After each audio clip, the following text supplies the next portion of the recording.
Dengar kau sedang jatuh cinta,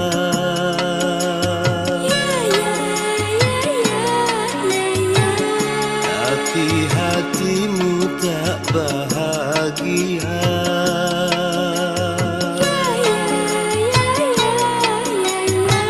Jangan kau merana dan putus asa, karena itu ujian cinta.